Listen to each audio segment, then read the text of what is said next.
Hello guys. Hello. Bigg Boss season 7 നമുക്ക് ഞാൻ video ഇട്ടുകൊണ്ടിരിക്കുമായിരുന്നു, ഇടയ്ക്കൊന്ന് സ്റ്റോപ്പ് ആയിട്ടുണ്ട്. കാരണം എന്താണെന്ന് വെച്ച് കഴിഞ്ഞാൽ ബിഗ് ബോസിലെ നമ്മൾ ചില പാട്ടുകളൊക്കെ നമ്മൾ സാധാരണ ചെറിയ യൂട്യൂബേഴ്സൊക്കെ നമ്മളത് എടുത്ത് കട്ട് ചെയ്ത് വീഡിയോ ഇടാറുണ്ട്. ലാലേട്ടൻ പറയുന്നതിനോട്ട് പണി തന്നെയാണ് കിട്ടിയത്. കാരണം നമുക്ക് അതിനെക്കുറിച്ച് ഞാൻ വിശദമായിട്ട് വീഡിയോ ഇടുന്നതായിരിക്കും. സ്വാഭാവികമായിട്ട് നമുക്ക് ഇങ്ങനൊരു ഇത് വരുമ്പോൾ നമ്മൾ മറ്റ് യൂട്യൂബേഴ്സിനെ നമ്മൾ ആശ്രയിക്കാറുണ്ട്. അപ്പൊ അങ്ങനെ നമ്മൾ കേൾക്കാറുണ്ട്. അങ്ങനെ ആശ്രയിക്കുന്നത് കൊണ്ട് വല്ല പ്രയോജനം ഉണ്ടോ, അല്ലെങ്കിൽ അവര് നമ്മളെ എങ്ങനെയാണ് സപ്പോർട്ട് ചെയ്യുന്നത്, അവര് വീഡിയോയിൽ പറയുന്നത് പോലെ ഒരു സപ്പോർട്ടിങ് നമുക്ക് കിട്ടാറുണ്ടോ, അത് അങ്ങനെ തന്നെയാണോ ചെയ്യുന്നത് എന്നതിനെ കുറിച്ചൊക്കെ നമുക്കത് ഉപയോഗപ്രദമായ യൂട്യൂബേഴ്സ് ഏതാണെന്നും ഒക്കെ എല്ലാം കൂടെ ചേർത്ത് നമുക്കൊരു വീഡിയോ ഇടുന്നതായിരിക്കും. അപ്പം നിങ്ങളത് കമന്റിൽ അറിയിക്കുക. എനിക്ക് തോന്നുന്നു ഇങ്ങനെ പണി മിക്കവാറും എല്ലാവർക്കും കിട്ടിക്കാണുമെന്നാണ് എനിക്ക് തോന്നുന്നത്. അതൊന്ന് സോൾവ് ചെയ്യുന്നതുമായിട്ടും ഉള്ളൊരു വീഡിയോ ഞങ്ങൾ അടുത്തതിനെ ചെയ്യുന്നതായിരിക്കും. അപ്പം നമുക്ക് ആ സബ്ജക്റ്റൊക്കെ നമുക്ക് അടുത്ത എന്താ പറയുക വീഡിയോസിലൂടെ അറിയിക്കുന്നതായിരിക്കും.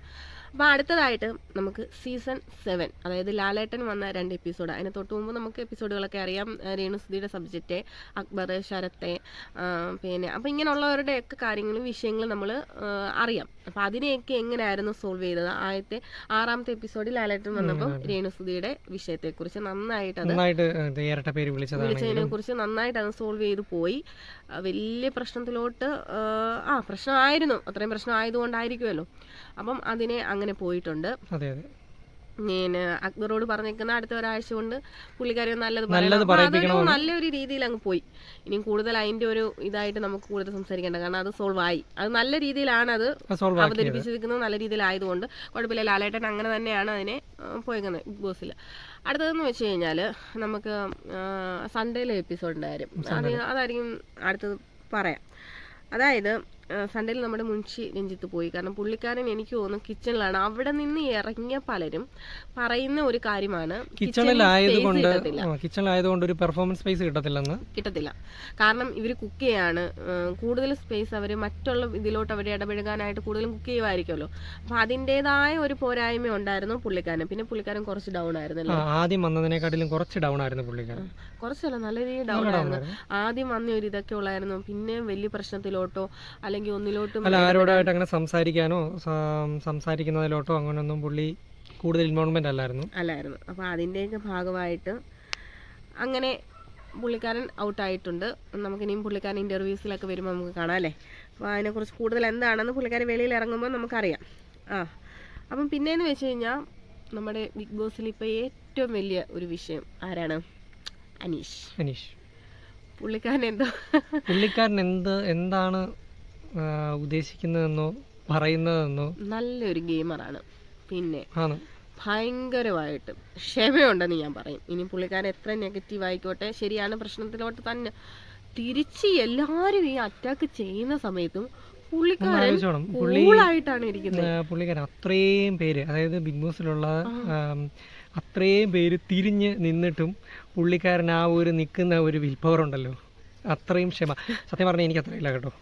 അല്ല, അത് ആർക്കും അത്രയും വരില്ല. കാരണം ലാലേട്ടന്റെ എപ്പിസോഡിൽ തന്നെയും പിന്നെ അഭിലാഷ് അത്രയും ഷൗട്ട് ചെയ്ത് പുള്ളിക്കാരനെ ചാടി കേറി വന്ന് മുന്നിൽ നിന്ന് ഞാനിപ്പം എന്തെങ്കിലും ചെയ്യുമോടാ എന്ന് പറഞ്ഞുകൊണ്ട് നിന്നപ്പോഴും പുള്ളി ഒരൊറ്റ ഒരു ഇരിപ്പിന് അവിടെ നിന്ന് പുള്ളി അതിനെ ഞാൻ അങ്ങനെ തന്നെയാണ് പറഞ്ഞത് എന്ന് പറഞ്ഞുകൊണ്ട് നിന്ന ആ ഒരു ഇതുണ്ടല്ലോ,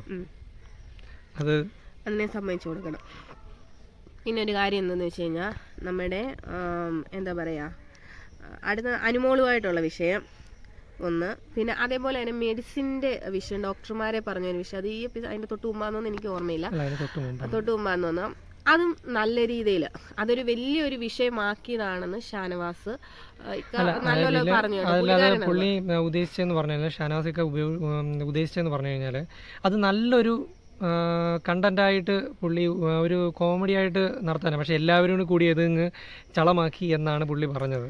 പിന്നെ അനിമോൾ ഉദ്ദേശിച്ചത് ഒരു കാര്യം ഞാൻ പറഞ്ഞോട്ടെ. അനിമോൾ ഉദ്ദേശിച്ചത് എനിക്ക് മനസ്സിലായെന്ന് വെച്ച് കഴിഞ്ഞാൽ, ഹോസ്പിറ്റലിൽ പോകുമ്പം മെഡിസിനുകൾ അനാവശ്യമായിട്ട് ഡോക്ടേഴ്സ് ചില കാര്യത്തിന് തരില്ല.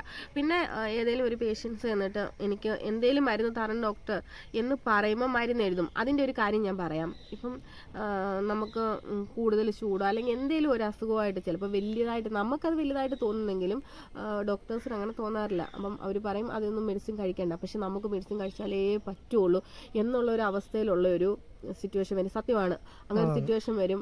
അപ്പം നമുക്കൊരു പേടി തോന്നും. ഇപ്പം ഞങ്ങൾക്ക് കണ്ണിനൊക്കെ ഒരു ഇൻഫെക്ഷൻ വന്നപ്പോൾ നമുക്കൊരു ഡോക്ടർ പുള്ളിക്കാരൻ്റെ അടുത്ത് ഞങ്ങൾ പറഞ്ഞു ഞങ്ങൾക്ക് കണ്ണ് പോവാണ്, എനിക്ക് പേടിയാണ് എന്തെങ്കിലും ഇതിനും. അപ്പോൾ ഇതിന് മെഡിസിൻ ഒന്നുമില്ല, കണ്ണ് നന്നായിട്ട് കഴിയും, ഇങ്ങനെ കാര്യങ്ങൾ പറഞ്ഞിട്ട് ഞങ്ങളത് ഇല്ല എന്തെങ്കിലും മരുന്ന് തരും എന്തെങ്കിലും ഇതാണോ എന്ന് ചോദിച്ചാൽ പുള്ളിക്കാരൻ നമ്മുടെ കണ്ണിൻ്റെയൊക്കെ ഒരു എന്താ പറയുന്നത് ഒരു ടാബ്ലറ്റ് തന്നത്. കണ്ണിൻ്റെ അല്ല, അത് ഒരു വൈറ്റമിൻ ടാബ്ലറ്റ് ആണ്.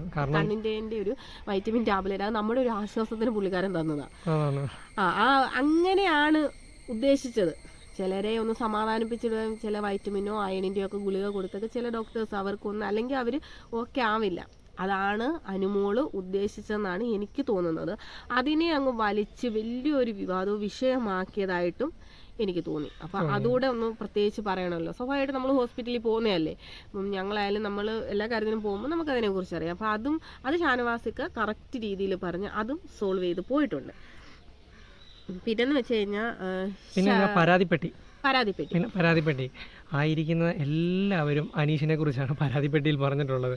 അത് പ്രത്യേകിച്ച് ഒരു ബോക്സിനകത്താക്കി ലാലേട്ടൻ അത് അവിടെ മുന്നിൽ വെച്ചു.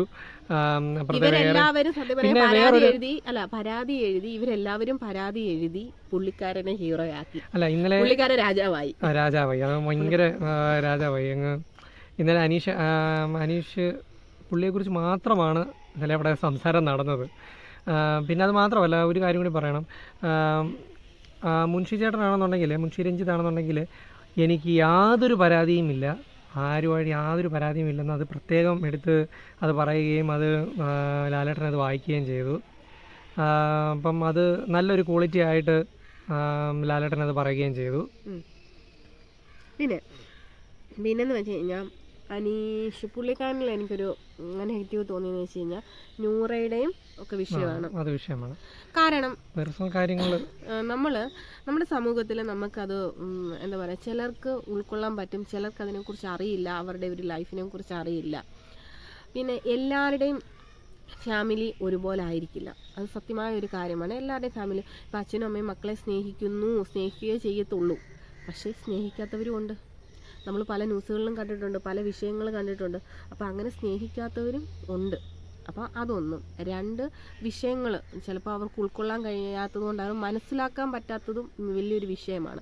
അപ്പോൾ അങ്ങനെയുള്ള അവരുടെ ലൈഫ് നമുക്ക് കൂടുതൽ അറിയാൻ ആഗ്രഹമുണ്ട്. കാരണം ഇവരുടെ ഒന്നും പേഴ്സണൽ കാര്യങ്ങളോ അല്ലെങ്കിൽ ഫാമിലി ഇതും ഒന്നും ഈ വട്ടം അങ്ങനെ സാധാരണ എല്ലാ വട്ടവും അവരെ അവരുടെ കാര്യങ്ങളെക്കുറിച്ചൊന്നും പരിചയപ്പെടുത്തുന്ന ഒരു ഇതുണ്ട്. പക്ഷെ ഇതുവരെ ഈ എപ്പിസോഡുകളിലൊന്നും ഞാൻ കണ്ടിട്ടില്ല, അപ്പം പരിചയപ്പെടുത്തിയിട്ടില്ല.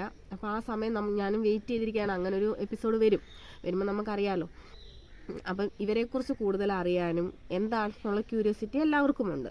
അതെന്താണ് അറിയാത്തവർക്ക്, എനിക്കൊന്ന് ഇപ്പോൾ ഉള്ള ന്യൂ ജനറേഷൻ നമ്മളെപ്പോലുള്ളവർക്കൊക്കെ എനിക്കൊന്ന് ഏകദേശം അറിയാം, പക്ഷേ കുറച്ച് പ്രായമുള്ളവർക്കൊന്നും ചില കാര്യങ്ങൾ അറിയില്ല. അപ്പം നമ്മൾ അവർ ആ എപ്പിസോഡിൽ അവരുടെ കാര്യം അവർ പറഞ്ഞോട്ടെ. ഈ പുള്ളിക്കാരൻ അതിനെ ഒന്നിനൊന്നാക്കിയിട്ട് പിന്നെ പോയി ക്യാമറയുടെ മുന്നിൽ സംസാരിച്ചത് ശരിയായതായിട്ട് എനിക്ക് തോന്നിയില്ല. അപ്പം അതിനും നല്ലൊരു മറുപടി തന്നെ ലാലേട്ടൻ കൊടുത്തു. അത് നിർത്തൽ ചെയ്യിച്ചതും എനിക്ക് വളരെയധികം അതും ഹാപ്പിയായി. കാരണം അതും നല്ല രീതിയിലാണ് പുള്ളിക്കാരൻ അതിനെ ചെയ്തത്. അതും എനിക്ക് ഒരുപാട് ഇഷ്ടമായി. പിന്നെ അത് കഴിഞ്ഞ് ഇവരുടെ എല്ലാവരുടെയും എല്ലാ പറച്ചിലും ഒക്കെ കഴിഞ്ഞിട്ട് നമുക്ക് പിന്നെ തോന്നിയെന്ന് വെച്ച് കഴിഞ്ഞാൽ അനീഷ് പുള്ളിക്കാരനാണ് അതിനകത്തെ പ്രശ്നം 1.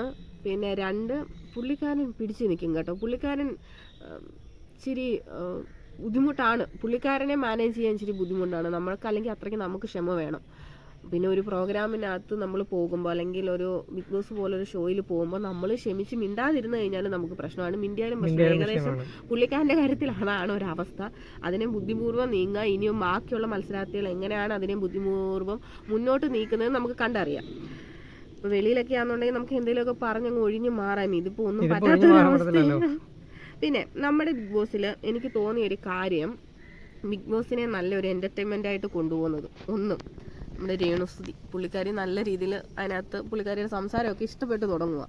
കാരണം നല്ല നല്ല രസമാണ് പുള്ളിക്കാരിയുടെ സംസാരമൊക്കെ, നല്ല രസമാണ്. കഴിഞ്ഞ ദിവസം ഒരു എപ്പിസോഡിനകത്ത് തത്തയോടൊക്കെ ചോദിക്കുന്ന ചോദ്യം അത് വൈറലായിക്കൊണ്ടിരിക്കുവാണ് കേട്ടോ. അയ്യോ, നമുക്ക് അത്രയും സീരിയസ് ആയിട്ട് വന്നിട്ട് അങ്ങനെ ചോദിക്കും, നമുക്കൊരു രസം തോന്നും.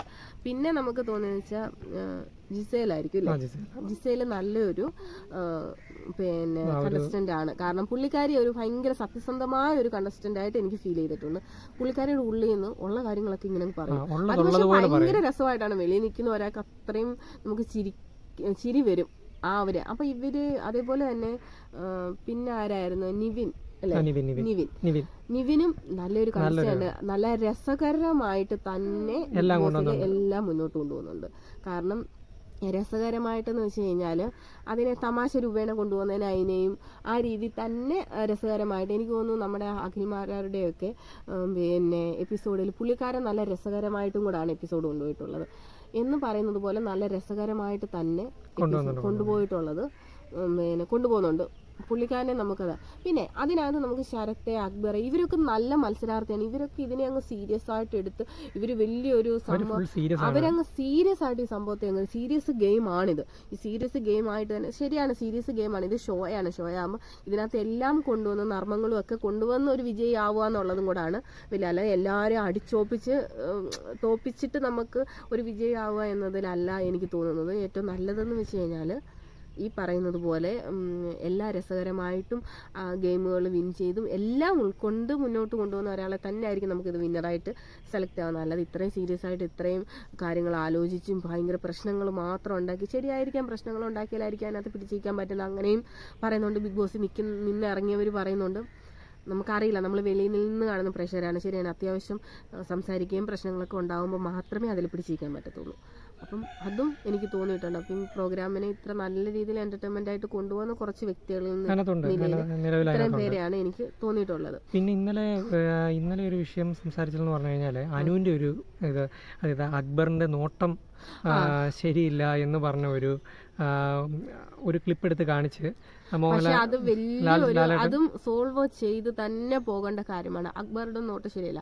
നമുക്ക് അനുമോൾ അത് പറയുമ്പോൾ നമ്മൾ വിചാരിക്കുന്നതെന്ന് വെച്ച് കഴിഞ്ഞാൽ അത് പല രീതിയിലേക്കും വ്യാഖ്യാനിച്ചേക്കാം. ഒരു ലേഡിയെ നോക്കുന്ന നോട്ടം മോശമായെന്നു പോലാണ് എനിക്ക് അങ്ങനെ പറഞ്ഞതുപോലെ. പുള്ളിക്കാരിയുടെ മനസ്സിൽ അത് അല്ലായിരിക്കാം, പക്ഷെ അങ്ങനെ തന്നെയാണ് നമുക്ക് തോന്നുന്നത്. അപ്പം അത് എപ്പിസോഡിൽ അത് എടുത്ത് കാണിക്കുകയും അത് അങ്ങനെ ആയിരുന്നില്ല ഉദ്ദേശിച്ചെന്ന് ദേഷ്യപ്പെട്ട്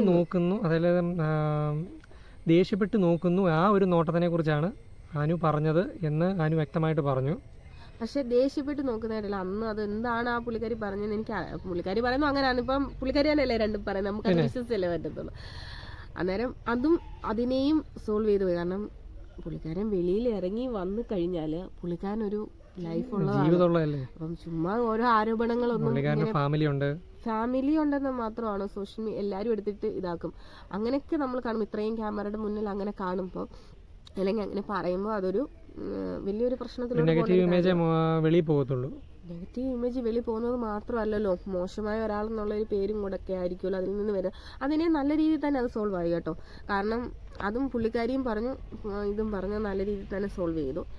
പിന്നെ ഇപ്പൊ ബേസ് ഇത്രയൊക്കെയുള്ള കാര്യങ്ങളായിരുന്നു കഴിഞ്ഞ എപ്പിസോഡുകളിൽ തോന്നിയത്. നമുക്ക് വെളിയിൽ നിന്ന് പ്രേക്ഷകരായ ഞാൻ ഉൾപ്പെടെയുള്ളവർ കാണുമ്പോൾ നമുക്ക് തോന്നുന്ന തോന്നലിനെ കുറിച്ചാണ് ഞാൻ എൻ്റെ കാഴ്ചപ്പാടിലൂടെയാണ് പറഞ്ഞത്. നിങ്ങളുടെ കാഴ്ചപ്പാട് അല്ലെങ്കിൽ ഓരോ വ്യക്തികൾക്കും ഓരോ രീതിയിലായിരിക്കുമല്ലോ കാണുന്നത്.